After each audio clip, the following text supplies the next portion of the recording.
Hey, hi students, welcome to our channel. Today I am going to discuss about transport in plants. ఈ రోజు మనం transport in plants మొత్తం chapter వీలైనంత వరకు చెప్తాను. ఓకే, ఫస్ట్ ఆఫ్ ఆల్ మీరు చేయాల్సింది ఏంటంటే ఫస్ట్ ఈ ఛానల్ సబ్స్క్రైబ్ చేసుకోండి. ఎందుకంటే నేను ఇప్పుడు నవంబర్ 15కి టార్గెట్ పెట్టాను. ఫస్ట్ ఇయర్ ఈ టెక్స్ట్ బుక్ మొత్తం నేను మీకు చాలా ఈజీ వేగా ఎక్కడెక్కడ ఏం చదవాలో, ఏ ఏ టాపిక్లో ఎక్కువ గ్రిప్ ఉందో, ఫైనల్కి ఏది టచ్ అయిద్దో దాన్ని మాత్రమే నేను మీకు చెప్తాను ఈ నవంబర్ 15 వరకు. ప్లీజ్ గైస్ సబ్స్క్రైబ్ చేసుకోండి, ప్రతి వీడియోని ఫాలో అవ్వండి. నేను చెప్పేటప్పుడు ప్రతిదీ మీరు నోట్ చేసుకోండి. మీరు ఈ టెక్స్ట్ బుక్ అంతా చదివి టైం వేస్ట్ చేసుకోవద్దు. నేను చెప్పే పాయింట్ జస్ట్ నా నోట్స్ మీరు చదివితే చాలు.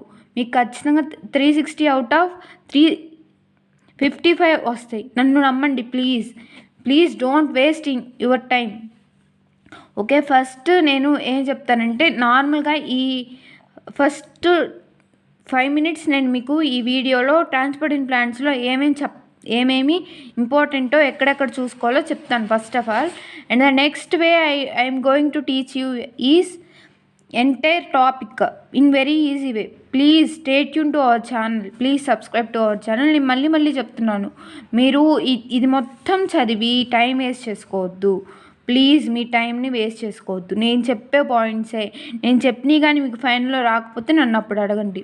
ప్లీజ్ అక్కడ కామెంట్ పెట్టండి మీకు ఇంకా ఏమైనా డౌట్ ఉంటే. ఓకే, ఫస్ట్ ఏమంటే ఇది చూడండి, ఇదంతా ఎంత ఉంది, ఈ పేజీ ఇంత ఉంది. ఇదంతా మీరు చదువుతారు. నాట్ ఎట్ ఆల్ బిగినర్స్కి నేను చెప్పేది, ఇది లాస్ట్లో ఉండే వాళ్ళకి కాదు, బిగినర్స్కి. మీరు ఇదంతా చదువుతారు, ఇదంతా చదవద్దు ప్లీజ్. ఈ మొత్తంలో నేను హైలైట్ చేసిన points, movement across short distance, ఇది కూడా అడగరు. వేస్ట్, మీరు చదివిన వేస్ట్. నన్ను నమ్మండి, ఇది నేను చెప్తాను చాలా ఈజీ వేలో చెప్తాను. ఇంతసేపు అయితే బేస్ చేయను. తర్వాత ఇక్కడ చూడండి, ట్రాన్స్లోకేషన్, ఈ పాయింట్ మీద చాలా ఇంపార్టెంట్. తర్వాత phloem transport to xylem transport.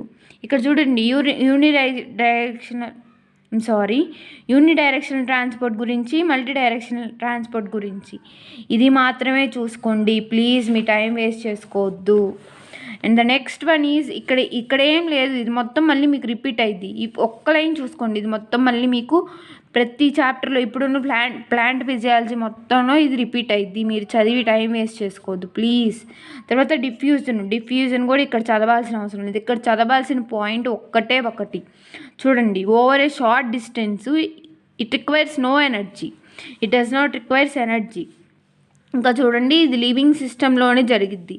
తర్వాత does not depends on a living system, అది ఒకటి గుర్తుపెట్టుకోవాలి. సో ఇది మెయిన్ సెంటెన్స్, ఇది కన్ఫామ్గా ఈ సెంటెన్స్ దిగిద్ది సెంటెన్స్లో. But diffusion in solids rather than of solids is more likely. ఇదిగో చూడండి, diffusion is obvious in gases and liquids, but diffusion in solids rather than of solids is more likely. ఇది ఈ ఒక్క పాయింట్ మీరు గుర్తుపెట్టుకోండి. Diffusion rate affected by gradient concentration, permeability of the membrane separating between them, temperature and pressure. Please guys, please students, మీరు time waste చేసుకోవద్దు, నేను చెప్పిన పాయింట్సే చూసుకోండి ప్లీజ్. తర్వాత ఫెసిలిటేటెడ్ డిఫ్యూజన్లో ఇది మొత్తం ఇక్కడ చూడండి, వీడు ఇంత పారా ఇచ్చాడు. ఓన్లీ ఫెసిలిటేటెడ్ డిఫ్యూజన్ మీకు ఇక్కడ నుంచే స్టార్ట్ అయింది. Substance that have hydrophilic moiety find it difficult to through membrane. Only hydrophilic moiety మాత్రమే ఫెసిలిటేటెడ్ డిఫ్యూజన్ జరుగుతుందని చెప్తున్నాడు ఇక్కడ. ప్లీజ్ మీరు టైం వేస్ట్ చేసుకోవద్దు. Membrane protein provide sides at which such molecules crosses. ఇక్కడ ఈ పాయింట్స్ చూసుకోండి, దీని నుంచి చాలా బిట్స్ వస్తాయి. తర్వాత ఫెసిలిటేటెడ్, మర్చిపోయాను చెప్దాం అనుకున్నాను, ఏమంటే ఈ ఛానల్ యొక్క వెయిటేజ్ ఓన్లీ 1 బిట్టే కదా అని వదిలేద్దు ప్లీజ్. 1 బిట్కే మీకు చాలా డిఫరెన్స్ వచ్చింది. తర్వాత ఇది స్పెషల్ ప్రోటీన్ రిక్వైర్స్, ఇక్కడ మళ్ళీ ఇక్కడ చూడండి, ఇదైతే ఖతర్నాక్ బిట్టింగ్ అంతే. The porins are the proteins that are pores in outer membrane, inner membrane మిమ్మల్ని కన్ఫ్యూజ్ చేస్తాడు. outer membrane of the plasts, mitochondria and some bacteria allowing a molecules of the size of small proteins that pass through. ఇది ఒక్కటే గుర్తుపెట్టుకోండి. ఈ entire పేజీలో మీరు కొంచెం గుర్తుపెట్టుకున్నా కానీ మీకు ఫైనల్లో ప్రతి బిట్టు ఇంపార్టెంట్, నేను చెప్పే ప్రతి బిట్టు ఇంపార్టెంట్, మీరు టైం వేస్ట్ చేసుకోవద్దు. తర్వాత made up of 8 aqua proteins, water channels made up of 8 aqua proteins. Okay, ఈ పేరాలో కూడా ఒక బిట్ వచ్చింది. ప్లీజ్ మీరు టైం వేస్ట్ చేసుకోవద్దు. Passive anti transport SIM transport. నేను మళ్ళీ ఇప్పుడు నెక్స్ట్ వీడియో కానీ కుదిరితే ఈ వీడియోలోనే అన్నీ చెప్తాను. సింపోర్ట్, యాంటీపోర్ట్ నెక్స్ట్ వీడియో మటుకు అసలు మర్చిపోవద్దు. నేను ఈ వీడియోలో జస్ట్ ఎక్కడెక్కడ ఏమేమి చదవాలో చూద్దాం అంతే. ఇక్కడ చూడండి, సింపోర్ట్, యాంటీపోర్ట్ అసలు ఖతర్నాక్ బిట్లు, మీరు వదిలిపెట్టారంటే ఇంక అవుటే మీరు. తర్వాత ఇది యూనిపోర్ట్. నెక్స్ట్ వచ్చేసప్పటికి యాక్టివ్ ట్రాన్స్పోర్ట్. చూడండి అన్నీ చదవద్దు మీరు, కంపారిజన్ చదవండి ఫస్ట్. ఇక్కడ ఉన్నది చూడండి, రిక్వైర్ స్పెషల్ మెంబ్రెయిన్ ప్రోటీన్స్. ఎవరెవరికి కావాలి? ఓన్లీ ఫెసిలిటేటెడ్కి యాక్టివ్ ట్రాన్స్పోర్ట్కే కావాలి. సింపుల్ డిఫ్యూజన్కి ఏం లేదు. సింపుల్ డిఫ్యూజన్కి వాడు అక్కడ ఏమంటున్నాడో మీరు చూడండి. ప్రతి పాయింట్ని చాలా కేర్ఫుల్గా చదవండి ప్లీజ్. తర్వాత highly selective. Highly selective just మీరు అనుకోండి ఏమేంటి? Facilitated, active. ట్రాన్స్పోర్ట్ సాచురేషన్ ఎవరు? ఫెసిలిటేటెడ్. ఇంకా ఇది యాక్టివ్ ట్రాన్స్పోర్ట్. అప్హిల్ ఓన్లీ యాక్టివే. మీరు అనుకుంటారు ఫెసిలిటేటెడ్ కూడా అని, కాదు. అది across the moiety, across the concentration కాదు, అగైనిస్ట్ ద కాన్సన్ట్రేషన్ కాదు, across the concentration, against concentration. Only active transport మాత్రమే ఉంది మనకి. తర్వాత రిక్వైర్స్ ఏటీపీ ఎనర్జీ, దేనికి అవసరం లేదు, ఓన్లీ యాక్టివ్ ట్రాన్స్పోర్ట్కే అవసరం. ప్లీజ్ మీరు గుర్తుపెట్టుకోండి, ఓన్లీ యాక్టివ్ ట్రాన్స్పోర్ట్కే అవసరం. మీరు కన్ఫ్యూజ్ అవ్వద్దు. మళ్ళీ బిట్ వచ్చినప్పుడు అయ్యో రిక్వైర్స్ ఏటీపీ ఎనర్జీ, వాళ్ళు కన్ఫ్యూజ్ చేస్తారు మిమ్మల్ని. Simple diffusion, facilitated, active. Simple అవునా కదా అలా ఆలోచిస్తాం మనం, అలా ఆలోచించొద్దు ప్లీజ్. యాక్టివ్ ట్రాన్స్పోర్ట్ మాత్రమే. డౌన్ హిల్ ట్రాన్స్పోర్ట్ ఎవరెవరికి? వాళ్ళు అప్ హిల్ ఇచ్చారు, డౌన్ హిల్ ఎందుకు అడగకూడదు మిమ్మల్ని? డౌన్ హిల్ ట్రాన్స్పోర్ట్ ఎవరెవరికి? Simple diffusion, facilitated. Active transport down Hilla? కానే కాదు, అస్సలు కాదు. ఎవరైనా అంటే కొట్టాలి మీరు వాళ్ళని అంతే. Simple diffusion, facilitated diffusion. Simple డిఫ్యూజన్లో ఎవరెవరు? సింపుల్ డిఫ్యూజన్ ఏంటి? Down hill transport. కొన్నిసార్లు చూడండి ఇలా అడుగుతాడు వాడు సెంటెన్స్, అది correct wrong, true or false చూసుకోండి. Simple diffusion is a up hill transport. Assertion reason అనమాట. ఏంటి ఇది కరెక్టా రాంగ్? ఈ స్టేట్మెంటు 100% రాంగ్. ఎవరైనా రైట్ అంటే వాళ్ళకి బిట్టుపోయినట్టే. ఓకేనా? ఇప్పుడు చూడండి, simple diffusion is A down hill transport, ఇది కరెక్ట్. ప్లీజ్ మీరు ప్రతి పాయింట్ని గుర్తుంచుకోండి. ప్లాంట్ వాటర్ రిలేషన్లో ఇక్కడ ఇంపార్టెంట్. ఇది జస్ట్ ఇంపార్టెంట్ పాయింట్స్ నేను ఈ వీడియోలో చెప్తున్నాను. ఈ చాప్టర్ మొత్తం చెప్పడానికి నాకు కొంచెం టైం కావాలి. మ్యాక్సిమం నవంబర్ 15 లోపల నేను ఇది మొత్తం కంప్లీట్ చేస్తాను. ప్లీజ్ నా వీడియోస్ని సబ్స్క్రైబ్ చేయండి, నా ఛానల్ లైక్ చేసి నా వీడియోస్ని లైక్ చేయండి. నేను మీకు చాలా యూజ్ఫుల్గా చెప్తాను. ఒకవేళ మీకు నచ్చకపోతే వదిలేయండి. నేను కేవలం మీకోసమే ఇప్పుడు ఈ ఛానల్ పెట్టాను. ఓకేనా స్టూడెంట్స్? చూడండి ఇక్కడ ట్రాన్స్పిరేషన్ అంటే మనం చాలా అప్పటి నుంచి చదువుతున్నాం, దాని మీద బిట్ ఉండిద్ది. తర్వాత ఇక్కడ మేజర్ కార్న్ ప్లాంట్, అదొక్కటే చూసుకోండి, మీరు అంతా చదవద్దు. అబౌట్ 5 hours జస్ట్ ఎలా ఎన్సీఆర్టీ టెక్స్ట్ బుక్ని చదవాలో కొంతమంది తెలియదు, ఓన్లీ బిగినర్స్కి, వాళ్ళకే నేను ఈ వీడియో చేస్తున్నాను. నెక్స్ట్ వాటర్ పొటెన్షియల్లో ఇక్కడ చూడండి, ఇదంతా చదవద్దు. Water potential 2 parts, solute potential, pressure potential, water molecules process. ఇది చాలామంది చాలా విధాలుగా డౌట్స్ వస్తూనే ఉంటాయి. నేను చాలా సింపుల్గా నెక్స్ట్ వీడియోలో చెప్తాను. ఈ వీడియో ఇప్పటికే లెంత్ ఎక్కువైంది. నెక్స్ట్ ఇక్కడ ఆస్మోసిస్ గురించి ప్లీజ్ ఇక్కడ చూడండి. ఆస్మోసిస్ మొత్తం మీరు ఈ టాపిక్ అర్థమైతే మీకు ఇక్కడ అర్థమైంది. ఓకేనా? నెక్స్ట్ ఇదంతా చదవద్దు, ఇంకేం లేదు. ఆ పొటాటో ఆస్మోమీటర్ అదంతా మీరు చదివి టైం వేస్ట్ చేసుకోవద్దు ప్లీజ్. మళ్ళీ ఇక్కడ చూడండి, ఇది ఎక్స్టర్నల్. ఇక్కడ OP is equals to psi P అంటారు అంతే. Pressure potential is always is equals to osmotic potential అంటారు, బట్ ఆపోజిట్ ఇన్ సైన్. అదే ఈ పేరా మొత్తంలో ఉంది. ఇంకా next plasma, isotonic, hypotonic, hypertonic. Isotonic అంటే ఏంటి? 2 సొల్యూషన్స్ ఈక్వల్గా ఉంటాం. హైపోటానిక్ అంటే కంపారిటివ్గా సెల్లో ఉన్నదానికంటే బయట ఉన్నది ఎక్కువ డైల్యూట్ అవ్వటం. చూడండి, if the external solution is more diluted than the cytoplasm, అదే హైపర్టానిక్. లోపల ఒక్కటే గుర్తుపెట్టుకోండి, సెల్లు లోపలనే గుర్తుపెట్టుకోండి. సెల్లు లోపల ఎక్కువ కాన్సన్ట్రేటెడ్ అయితే హైపోటానిక్, సెల్లు లోపల తక్కువ కాన్సన్ట్రేటెడ్ అయితే హైపర్టానిక్. అంటే బయట సొల్యూషన్ అయినా గుర్తుపెట్టుకోండి, లేదా నేను రివర్స్లో ఇంకోసారి చెప్తాను. బయట సొల్యూషను తక్కువ కాన్సన్ట్రేషన్ అయితే హైపోటానిక్, బయట సొల్యూషను ఎక్కువ కాన్సన్ట్రేటెడ్ అయితే హైపర్టానిక్. నెక్స్ట్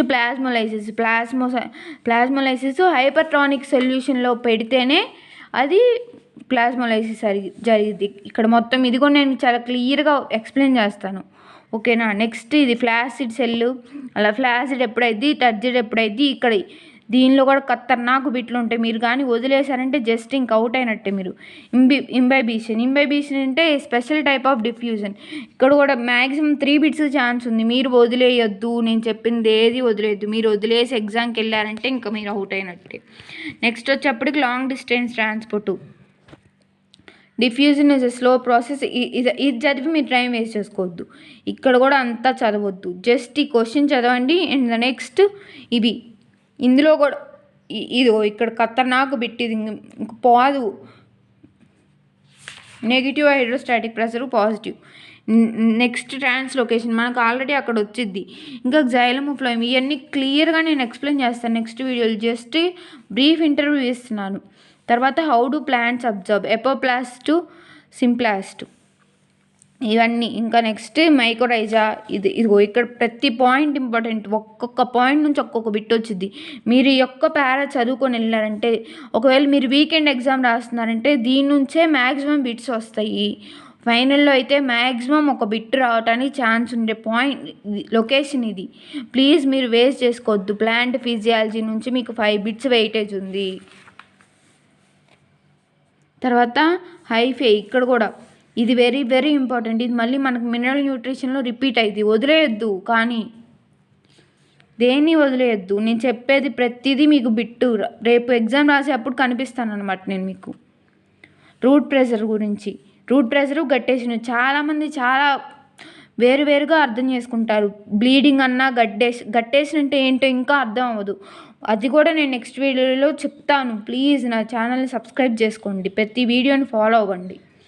తర్వాత ట్రాన్స్పిరేషన్ పుల్, ఇది ఓకేనా. ట్రాన్స్పిరేషన్ పుల్ గురించి కూడా నెక్స్ట్ వీడియోలో నేను కంపల్సరీ చెప్తాను. ఇక్కడ కూడా ఖతర్నాకు బిట్స్ ఉన్నాయి. ఇదిగో చూడండి, ట్రాన్స్పిరేషన్ గురించి కూడా, స్టొమాటా, ఇవన్నీ అసలు మీరు వదిలేయద్దు ప్లీజ్. దీన్ని ఏది మిస్ చేసినా కానీ మీరు బిట్టు పోయినట్లే. ఇక్కడ చూడండి, opening and closing of stomata. అసలు ఎంతమంది ఎన్నిసార్లు చదివినా అర్థం అవ్వని టాపిక్ ఇదైతే. ప్లీజ్ మీరు చూడండి, నేను చాలా క్లియర్గా చెప్తాను. తర్వాత ఇది వచ్చేప్పటికి ఎడహెషన్, కోహెషన్, సర్ఫేస్ టెన్షన్, ఇది ఆల్రెడీ ఫిజిక్స్లో మీకు రిపీట్ అయ్యే ఉండిద్ది.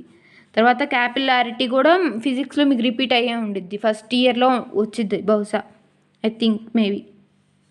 ఇది నెక్స్ట్ ఈ ట్రాన్స్పిరేషన్, ఫోటోసింథసిస్, ఇది కూడా డైరెక్ట్గా స్టేట్మెంట్లో ఫైనల్లో బొచ్చెడు సార్లు అడిగారు. మీ ఇష్టం, వదిలేయండి, నాకేమో బాధ లేదు. నేనేం ఎగ్జామ్ రాయను కదా. అప్టేక్ ఆఫ్ మినరల్ అయాన్స్, చూడండి ఇక్కడ ప్రతి ఈచ్ అండ్ ఎవ్రీ పాయింట్ మీరు చాలా కాన్సన్ట్రేషన్తో వింటేనే, నా క్లాస్ వింటేనే, నా నోట్స్ రాసుకుంటేనే, లేదా ఇంక ఏ టీచర్ అయినా కానీ ప్రతిదీ చాలా కాన్సన్ట్రేషన్గా వింటేనే మీకు ఇది చాలా యూస్ఫుల్ అయ్యిద్ది.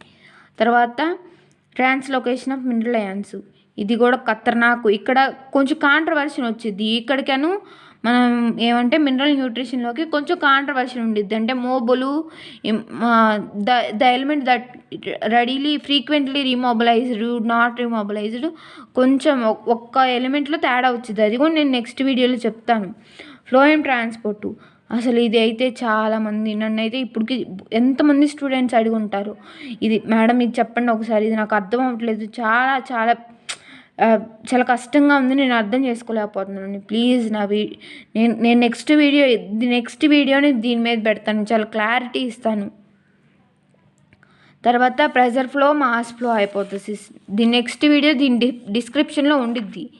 ఇప్పుడే చూసే వాళ్ళైతే ఓకే, నెక్స్ట్ టైం అంటే ఈరోజే పెడతాను, ఇది కూడా అప్లోడ్ చేస్తాను. తర్వాత లాస్ ఆఫ్ సొల్యూట్స్, ఇక్కడ కూడా ఇంకా సమ్మరీ చాలామంది ఇంకా చాప్టర్ మొత్తం చదివేశానుగా సమ్మరీ ఏముంటుంది అనుకుంటారు. కొన్ని చాప్టర్లో లేనివి కూడా సమ్మరీలో ఉంటాయి. ప్లీజ్ సమ్మరీని కూడా చదవండి.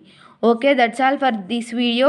నెక్స్ట్ వీడియోలో నేను ఏంటంటే ప్రతి ట్రాన్స్పోర్ట్ ఇన్ ప్లాంట్స్ చాలా బ్రీఫ్గా ఎంత టైం అయినా కానీ 1 అవర్ పట్టినా కానీ నేను చెప్తాను. ప్లీజ్ నా ఛానల్ని సబ్స్క్రైబ్ చేసుకోండి, లైక్ చేయండి.